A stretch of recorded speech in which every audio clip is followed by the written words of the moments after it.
Manifest destiny is a concept that has not been explicitly invoked by an American president in a very long time. It's the idea that Americans have a divine mandate to conquer, to expand, to reach out across vast expanses.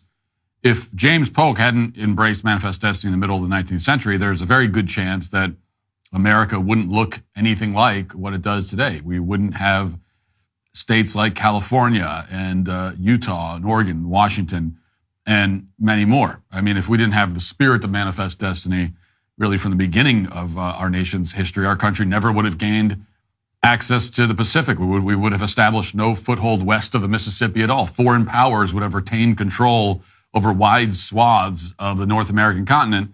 We would be a much smaller, much weaker nation today. So small and weak that by now, we may not even exist at all. We wouldn't have experienced the unprecedented economic and technological growth that we did in the 19th and 20th centuries, growth that ensured America would become the world's greatest superpower. As part of our journey to the West, we developed everything from new farming techniques to the telegraph system to the transcontinental railroad and countless other things. This was a period of extraordinary expansion in every sense, made possible by Americans' belief in God and His will and His calling on our lives. And yet, until yesterday, no modern American president wanted to talk about this. Manifest destiny had become somehow a point of embarrassment. The pioneer spirit was extinguished in favor of a spirit of weakness and shame. But one thing we know from the inauguration yesterday is that Donald Trump wants to change that. It was one of the major themes of his inaugural address. What made his address so brilliant is that he talked about all of the practical things that we need to do as a country to get to a point where we can thrive and succeed again. But he also at the same time took a larger, kind of grander view. He talked about the sweeping vision of things along with the practical. And as far as sweeping visions, that's what manifest destiny is all about.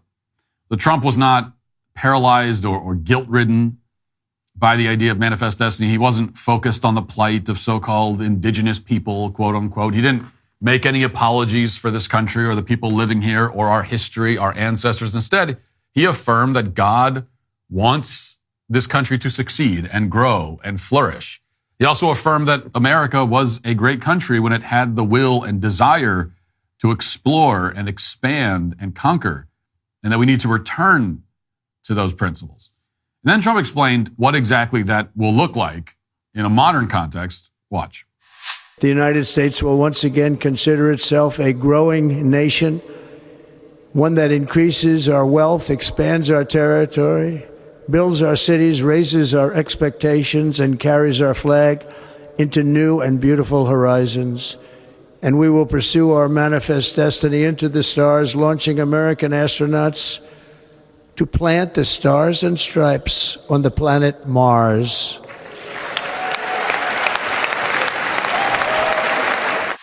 Now, in the past century, American presidents just simply have not talked like this. Barack Obama, for example, claimed that we had duties to the world, including what he called the Muslim world. Joe Biden fear-mongered about democracy and COVID, which he claimed falsely had taken more lives than World War II.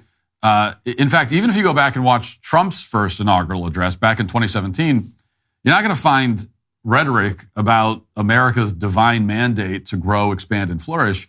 Instead, the theme of Trump's first address was more about, the immediate concerns, specifically restoring American manufacturing, ending wasteful commitments to foreign governments, securing the border. This is what, is of course the America First platform. And the plan at the time was to shore up America's failing infrastructure and restore the government to the people. And it was a necessity to do this. It was a necessary plan that was intended to stop what Trump called the ongoing American carnage. But it also was also a plan that signaled that after 8 years of rule by Barack Obama, America needed basically emergency repairs. We were not in a position to conquer and explore. And there are still many repairs that need to be made, but now we can go beyond that as well. In 2025, for his second administration, Trump has made it clear that this time around, the goal is bigger. Now his administration intends to expand American influence and usher in what he's calling a new golden age, an era of historic economic and technological progress. As Trump went on to explain, There's never been a better time in modern history for a president to call for something like this. Trump now has the full backing of some of the smartest people in the country, including actual innovators like Elon Musk. And perhaps more to the point, Trump himself just achieved what many considered impossible. He became president for a second time, despite the efforts of every power center in the country and on the planet to stop him. At one point in his speech, Trump made it clear that he believes he's only alive today because of divine intervention.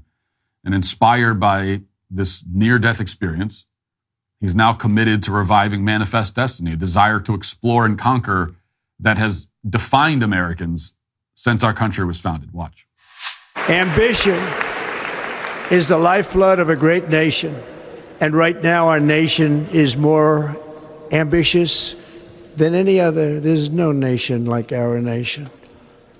Americans are explorers, builders, innovators, entrepreneurs, and pioneers. The spirit of the frontier is written into our hearts.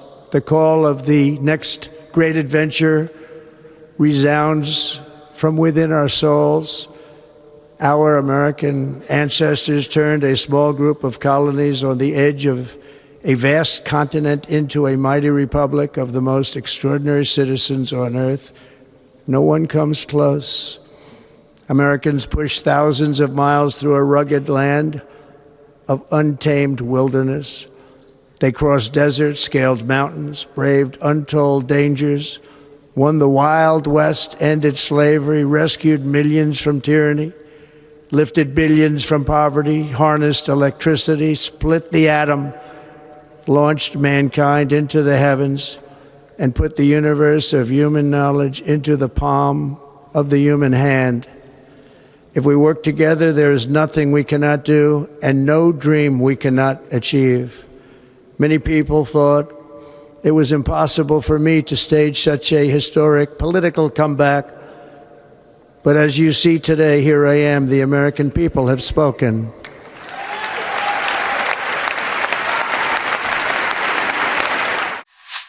Now, within hours of this speech, Trump took nearly 200 executive actions to put all these principles into action and to restore America's sovereignty. And in between each one, he talked to reporters at length, which is something that Joe Biden obviously would be incapable of doing. Trump opened up oil and gas exploration in Alaska, which the Biden administration had shut down. In fact, he permitted drilling across much of the coastal United States. This is a whole frontier that was closed to the American economy solely for superstitious ideological reasons, and now it's open. More symbolically, but also very important, Trump also reinstated the name Mount McKinley, and also changed the name of the Gulf of Mexico to the Gulf of America. If you own a smartphone, a computer, or any internet-connected device, there are thousands of companies out there who know you better than you do. They're called data brokers, and they make billions of dollars a year tracking your activity across the internet. They know what you've bought, everywhere you've been, who you talk to, your private and personal beliefs, and they package all that into a profile that they sell to people who want to control you, marketers, activists, and yes, politicians. So what can you do about it? Well, you can get off the internet entirely, or you can start protecting yourself with ExpressVPN. Here's something most people don't realize. Your internet provider can see everything you do online, even in incognito mode. That's why I use ExpressVPN. These companies track you through your IP address, but ExpressVPN masks your IP address completely, giving you a new IP address that can't be traced back to you. With the new year and new opportunities coming up, I'm especially grateful for ExpressVPN. Whether I'm checking my bank account from the airport or working from my laptop on the go, I always know that my data is secure. It's incredibly simple. Just one click and you're protected across all your devices. Find out how you can get 4 months free by scanning the QR code on screen, clicking the link in the description box below, or by going to expressvpn.com/Matt Walsh Show. Now, Mount McKinley in Alaska had been named Mount McKinley for over a century until, you may remember or may not, the Obama administration back in 2015, I believe, changed it to Denali, which is supposedly the, quote, indigenous name for it. And Trump is changing it back. And obviously this has upset, as you would expect, a lot of liberals and even Republicans are calling him out. Some are calling him out for it. But we can change the name of the mountain back because it's our mountain. It belongs to us. It is an American mountain in America. So we have the right to name it. The so-called indigenous people don't have the right to name it. I mean, they can call it whatever they want in their private lives, but they don't have the right to put the name on the mountain. We earned that right. They did not. I mean, the indigenous people, they never even developed a written language. So whatever they called the mountain 1,000 years ago is unknown to us and them. They don't even know what they called it. We are far more advanced. We conquered this country. It's our mountain. We name it. And that is Trump's attitude, and it is the right one. Trump also pardoned roughly 1,500 January 6th defendants who were persecuted for political reasons, which is a major step towards restoring Americans' First Amendment rights. He signed an order to make federal architecture more aesthetically appealing, which also matters because this is what inspires future generations. That's what great architecture is made to do. It matters. It matters what kind of buildings we live in and what those buildings look like because we live in them and we have to look at them. And that really does matter because we're human beings and beauty matters. Additionally, Trump withdrew the United States from the World Health Organization, which worked with China to cover up the origins of COVID, a decision that, of course, led to years of suffering and lockdowns in this country. Crucially, Trump also ended birthright citizenship for illegal aliens, which is maybe the single most important step he could take when it comes to fulfilling this country's manifest destiny. After all, we can't explore and conquer anything if we are being conquered ourselves. Watch. This next order relates to the definition of birthright citizenship under the 14th Amendment of the United States. Good. That's a good one. Birthright.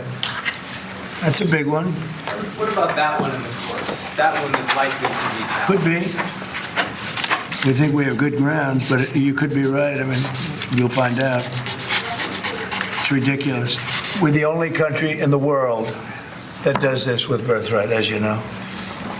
And it's just absolutely ridiculous. But, we'll see. We think we have very good grounds. People have wanted to do this for decades. Now, this is a move that, like many other moves that Trump makes, obviously is going to be challenged in the courts. As Trump went on to acknowledge, Democrats believe, whether correctly or not, that the key to their political power is importing illegal aliens.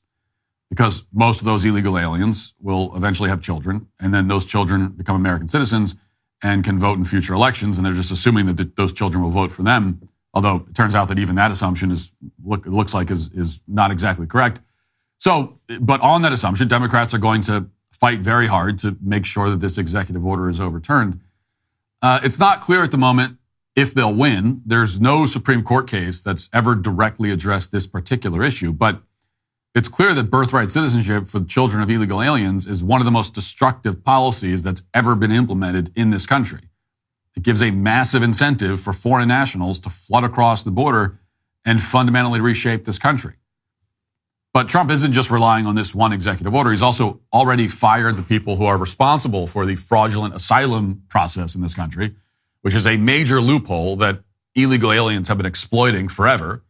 Asylum, as you may know, is intended for people who are facing extreme and very specific cases of political persecution. But in recent years, the government has been allowing anyone with a fake asylum claim to stay in the country. Asylum went from something meant for people facing political persecution to something for people who just happen to want to come into the country. Now, just give you some perspective on the numbers. According to DHS, quote, affirmative asylum case filings nearly doubled from 241,280 applications in 2022 to over 456,000 in 2023, the highest number on record. So this is a massive increase in a short amount of time. And almost every single one of those claims is fraudulent. But these people are being allowed into the country while their fake claim is adjudicated, a process that could take years. And then when it's found out to be, fake, it doesn't matter because they're gone. They're off into the interior of the country. They don't show up for the hearings. So they're essentially given a free pass into the country. And that's all about to change. The New York Times reported with shock and horror on the changes that have already been made to the asylum system on day one of the second Trump administration. Quote, the acting head of the U.S. immigration court system and 3 other top officials were fired on Monday, soon after President Trump took office. The abrupt removal signaled the Trump administration wants to remake the immigration court system, which is housed under the Justice Department, as part of a broader immigration crackdown that Mr. Trump began within minutes of being sworn in for a second term. Immigration judges oversee an essential part of the system, granting asylums to migrants whose claims pass muster and ordering the deportation of those whose cases do not. These are people who obviously should have been fired a long time ago, and now that's finally happening. And again, Trump's not stopping there. He also declared that foreign drug cartels are terrorist organizations, and he didn't foreclose the possibility of going into Mexico and taking them out. Watch. This is actually an executive order designating the cartels and other organizations to be foreign terrorist organizations. That's a big one. Yes, sir. People have wanted to do this for years. So they are now designated as terrorist organizations, foreign. And Mexico probably doesn't want that. But we have to do what's right. They're killing our people. They're killing 250, 300,000 American people a year. Not 100, like has been reported for 15 years. It's probably 300,000. President Trump, if cartels are now going to be seen as foreign terror organizations, would you think about ordering U.S. Special Forces into Mexico to take them out? Could happen. Stranger things have happened. So we could very easily and honestly say that Trump was more productive in his first 12 hours in office than Biden was in 4 years, by far. I mean, by far, no way. And really, all of this stuff is what manifest destiny looks like in practice. If people are going to cause problems for us, they're going to hurt us, hurt America, hurt Americans, we can go out and take care of them. If there's territory that's valuable to us, like the Panama Canal, that we built, well, it's ours. We could take it. If there's a planet that could ensure the survival of the human race one day, potentially, like Mars, then we'll colonize it. And that, by the way, was maybe my personal favorite part of his speech when he declared that America will plant a flag on Mars. And that really matters. Not just to ensure humanity's survival, because I have no idea whether Mars will ever be actually colonized. Elon Musk seems to think so, and he knows a lot more about this stuff than you or I do. But regardless of that, planting our flag on another planet would be the greatest achievement in the entire history of mankind. And we should strive for that achievement simply for its own sake, because great countries do great things, and because we as a people, as a nation, need a moment of collective triumph like that. We haven't had one in many, many years. In other words, it's clear from his first day in office that Trump is focused both on the practical issues and on the big picture. It's difficult for a leader to do both of those things at once. Joe Biden, of course, did neither. Wasn't even clear who was running the country for the last 4 years. But that's all changed now.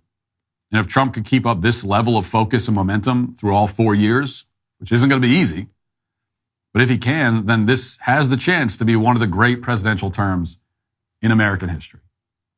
Trump has embraced an ideology that's rooted in confidence, one that all successful and high-functioning countries embrace. He's openly promoting the promise of manifest destiny, which no president has done since James Polk. And now, armed with the lessons he learned from his previous 4 years in office, the chances seem pretty high that Trump will make good on that promise. If you'd like to see what else I have to say, you can access my full show by going to dailywire.com or by going to the Matt Walsh Show Twitter page. Hope to see you there. Godspeed.